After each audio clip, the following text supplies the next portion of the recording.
Congratulations. Thanks, Chef. Good job. Yes! I think I look pretty in a black jacket. Like, black looks great on me. Well done. A few moments later. Person leaving Hell's Kitchen, Robin. Yes, Chef. I appreciate the opportunity coming back here in Hell's Kitchen again. Whether it's a black jacket that brings bad luck, challenge that almost nobody can conquer, or a wake-up call from Gordon Ramsay that somehow signals the end. Every table you've touched, yeah, Chef. you screwed. Apron off, jacket off, and out of here. You're done. Get out. Get out. These are the strangest curses and most bizarre patterns in Hell's Kitchen history. One of the oldest curses in Hell's Kitchen revolves around a challenge that looks simple but has humbled some of the greatest chefs to ever enter the competition. The only thing a great chef can seriously count on is his palate, which brings me to today's challenge. It's time for the blind taste test. Oh, God. The blind taste test. The rules couldn't be more straightforward. Contestants are blindfolded and have to identify 4 different ingredients using nothing but their sense of taste. Sounds easy enough until you realize how unbelievably rare a perfect score actually is. Our next challenge, we're going to do some blind tasting. You'll be identifying flavors, which is absolutely crucial.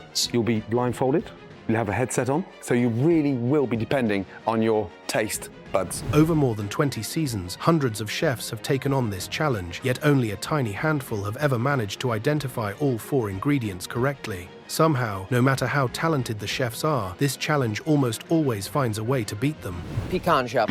Squash. Butternut squash. Squash. Oh, Honeydew. honeydew melon. Even some of the strongest competitors have fallen victim to it. In Season 6, eventual winner Dave could only identify 2 out of 4 ingredients. Okay, blindfolds on first. Turkey? Yeah! Zucchini. Lima bean. What is that, please? Pumpkin. This one. Egg yolk. Open up, Dave. What is that? Squash. Come on, Dave. Egg yolk. Man. I got 1 out of 4, so I'll give myself an F. His fellow finalist Kevin also failed to get a perfect score. What is that, please? Jam romaine. Grapefruit. What is that? Sage. What is that, please? Spinach. Spinach. Right, spinach. That was a clam. Me. That. Me. Ladies 5, men 3.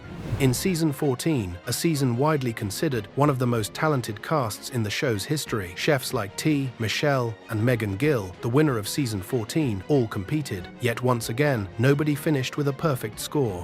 One of you is competing in the blind taste test. Your performance is not only going to affect your team's chances for victory, it's also going to have repercussions on your teammate. Turkey. Pears. Oh, man. Carrots. Cauliflower. Jill and Megan, your turn to taste. Let's go. Ah. Let's go. Peach. Pineapple. Oh. Peanuts. The same thing happened in Season 17, All Stars. With returning veterans who already had years of experience under their belts, you'd expect someone to finally ace the challenge. Instead, the curse continued, and no one managed a flawless performance. Parsley. Coriander. Oh, my God. Saffron. Saffron. Oh, Yeah. no. Gravy, please. Mint. Oh my God. Parsley. Oh my goodness me. I'm so scared. There have been a few rare exceptions over the years, proving that a perfect score is possible, but that's exactly what makes this challenge so bizarre. No matter how experienced, how accomplished, or how dominant a chef has been all season, the blind taste test has a way of making everyone look ordinary. Broccoli, Chef. Broccoli. Sweet potato puree. Butternut squash puree. I don't know. I don't know. I don't know. I don't know. I'll say anything. Spinach. At this point, it's become one of the strangest traditions in Hell's Kitchen. Every season, someone believes they'll finally conquer the challenge, and almost every season, the blind taste test reminds them just how unforgiving it really is. Rice. A yam. Potato. A scallion. A leek. Goodbye, Nick. Rutabaga. Goodbye, Alison. Potato, Chef. Potato. Megan, goodbye. One of the strangest patterns in Hell's Kitchen revolves around the last black jacket. For most chefs, earning that final black jacket feels like surviving the hardest part of the competition. Congratulations. Thank you very much, Chef. Yeah, continue. Thank you, Chef. Thank you, Chef. Tommy, a night of redemption. Yeah, good job. Yes? Thank you, Chef. Well done. But over the years, fans have noticed something bizarre. Instead of becoming a stepping stone to the finale, that last black jacket often becomes a curse. Time and time again, the chef who earns it ends up being the very first black jacket eliminated. And once you start looking at the examples, it's hard to ignore. That person is Tommy. Please take off your jacket. Love the energy. So keep going. Thank you, Chef. Well done. Do another one. Well done. In season 19, Amber fought until the very last black jacket challenge to claim the final spot. It looked like she had finally turned things around after weeks of struggling to fit in with the blue team. Person earning the final jacket, congratulations goes to Amber. Well done. That's for you, but more importantly, congratulations, young lady. Great job. But the very next black jacket service, she was eliminated before anyone else. The person leaving Hell's Kitchen, Amber. Take off your jacket, young lady. Thank you very much for this opportunity. Thank you. Thank you. Take care. The same thing happened in season 17 All-Stars. Robin survived all the way to the final black jacket challenge and grabbed the last jacket available. It felt like a huge comeback after barely surviving multiple eliminations. Congratulations. Well done. Thanks, Chef. Good job. Yes! I think I look pretty in a black jacket. Like, black looks great on me. Well done. Yet just one dinner service later, she became the first black jacket chef sent home. My decision is, Robin, Yes, Chef. at the beginning of this competition, you almost left. Yes, Chef. And since that moment, you turned it around. You found your voice. All right, Chef, I appreciate the opportunity coming back here in Hell's Kitchen again. I don't want your jacket. Keep hold of it. Thank you, Chef. Thank you. Get out of it. Then came season 18. Heather earned the final black jacket after an emotional comeback season. Congratulations. A near flawless dish. Heather, well done. Your best dish of the night, young lady. I was fighting for my life, and I finally got it on the last go-round. Thank you, Chef. But despite making it into the top 5, she couldn't survive the next stage of the competition and became the first black jacket eliminated. My decision is, Heather, you are not ready to be my executive chef. Give me a jacket, please. Thank you.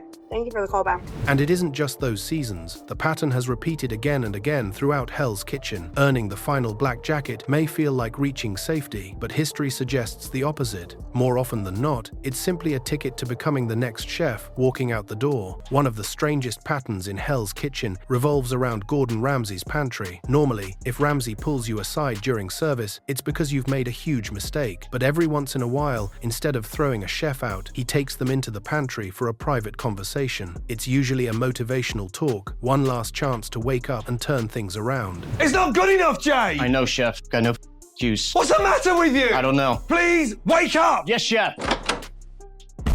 Take Anton from season 12. Early in the competition, Anton looked like one of the strongest chefs in the blue kitchen. Ramsay praised his risotto, trusted him with leadership, and he looked like someone who could easily make the black jackets. Anton! Yes, come here, you. That is perfection. You've perfected the risottos. You keep the bar up there. Yes, okay? God help you if you let it slip. Yes, Chef. Let's go. But as the competition went on, his ego completely took over. He stopped listening, argued with teammates, and even challenged sous chef Andy during service. What is your process? Normally for next door, it's 18 minutes and 5 minutes on the side. Stop yelling at me. I've told them it's 14 minutes. Stop talking back. Anton, pull it together. Don't you talk back to me. Shut up and say, yes, chef. Yes, Chef. Seeing his attitude spiraling, Ramsay pulled Anton into the pantry instead of kicking him out. Rather than screaming, he tried to make Anton realize that his arrogance was destroying everything he'd built. It was a rare moment where Ramsay genuinely tried to save a contestant instead of breaking them down. Anton, come here. Get in here. What the are you doing? You've got to keep it together. I do have it together. I have a clear head on it. You're not communicating. Your head's in the stand, and at this moment now, I need you to rise and get it back together. Yes, Chef. Let's go. Yes, Chef. But Anton never got the message. That very night, Ramsay eliminated him, calling it one of the biggest falls from grace he'd ever seen. The person leaving Hell's Kitchen is Anton. Give me your jacket. Downward spiral, and I am not feeling you coming back. I think Chef Ramsay might have taken tonight as arrogance. One day, Chef Ramsay and I will meet again. Then there was Zach. During a disastrous service, Ramsay pulled him into the confrontation and gave him one last chance to wake up and take control of his station. He returned to the kitchen, hoping to recover, but the mistakes kept coming. You did not spice it. There's seasoning there. Don't lie. Don't you lie to me. Season it. You don't gotta have a pussy fit. Go, please. Oh my God. That was pathetic. And just like that, few services later, he became the chef, leaving Hell's Kitchen. My decision is, sorry, Zach, give me a jacket, please. Your time is done in Hell's Kitchen. Thank you. Thank you, chef. Good luck. Thank you. A similar fate awaited Kevin. As the blue team struggled through service, Ramsay gave him a wake-up call multiple times, demanding they regroup before it was too late. Kevin couldn't respond the way Ramsay needed him to. Come on, Kevin, please. Get a grip, will you? Come on, Kevin, please. Don't do this to me, please. It's our first table, blue team. Get it back in, Kevin. Come on. It's okay, Kev. Let's go. Let's go. Let's go. His performance continued to unravel, and before the service was even over, Ramsay had seen enough and sent him home. Every table you've touched, yeah? Yes, chef. You screwed. Apron off, jacket off, and out of there. You're done. Get out. Get out. Who wants to join him? Because this is going backwards. And I'm impatient, but this is a joke. Get out.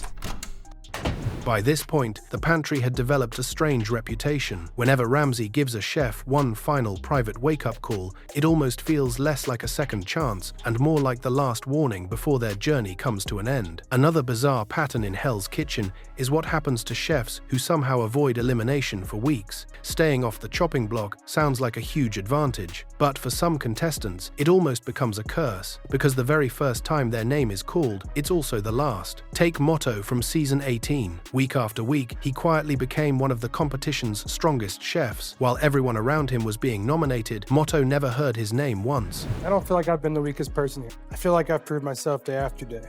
Taken all the punishments, kept positive, I've kept pushing.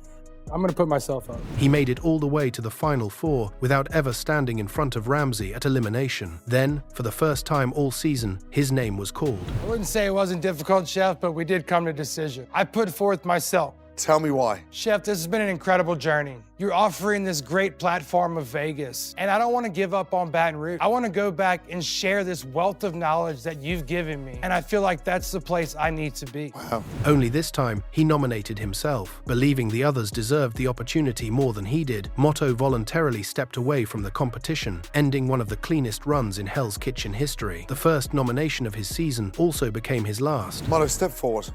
You know, never before across this competition have I met a chef as sincere as you, and you're ready for the next move. Call me. Yes, Chef.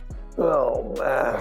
The same thing happened to Joy from season 12. For almost the entire competition, she looked like the favorite to win. Ramsay constantly praised her leadership, she dominated services, and somehow avoided nomination week after week. 2 salad, 2 risotto, 2 salad, 2 ravioli. 3 minutes out on risotto, 2 minutes out on ravioli. Joy's got it. Get this on here. Yes, chef. Okay. Let that get hot. Let that come up. Welcome to risotto. Joy. Yes, chef. Delicious. Thank you. Okay, yes, chef. Delicious. Well done. Thank Good you. girl. Let's go. But after one disastrous service on the fish station, everything unraveled. Instead of fighting back, Joy walked out of the kitchen. Garnish the halibut before the halibut. Chef, I just Yes said or no? You want to pick an argument? I'm ready. Can I finish cooking, chef? Hey, young lady, if you're in the mood, don't take it out on my food. I'm done.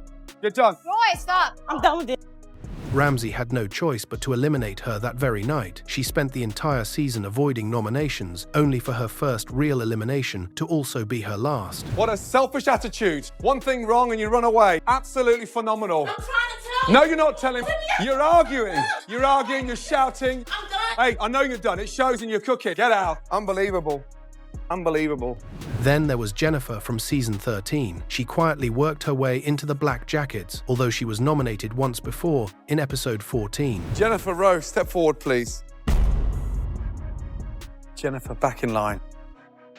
But once she was finally nominated in episode 14, there were no second chances. Ramsay sent her home immediately, ending a run that had stayed clean from the very beginning. First person who will not be moving into the final is Jennifer.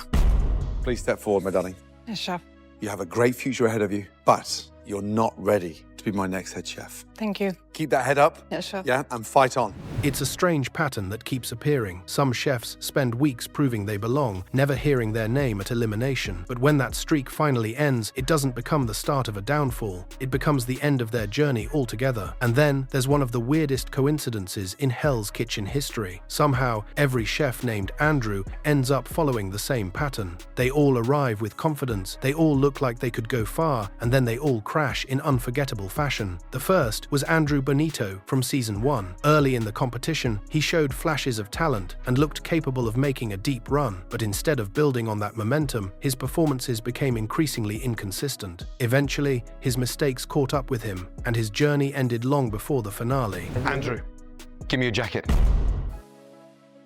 Then came Andrew Forster in Season 7, but unlike Andrew from Season 1, he had quite strange vibes right from the beginning. What is that? A steak tartare. And I guess the inspiration from that came from the fact that I've raised an animal, and I liked it. Are you some form of Hell's Kitchen Hannibal Lecter? Maybe. Bland. What a shame.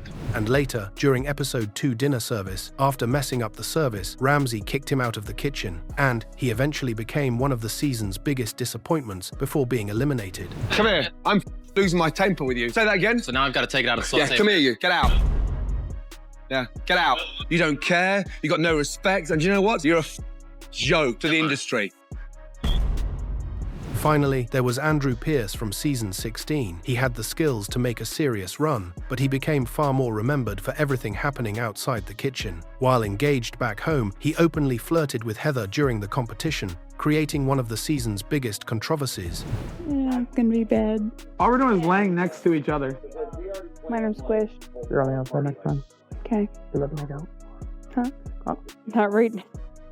His focus slipped, his performances declined, and he was eliminated before reaching the Black Jackets. After the show aired, his engagement also reportedly ended, making his downfall even more dramatic. You know why you lost this final challenge. You just under-delivered with that puree. Yep. I know that you have got a very promising career in front of you. Well done, young man. Give me a jacket. The time is done in Hell's Kitchen.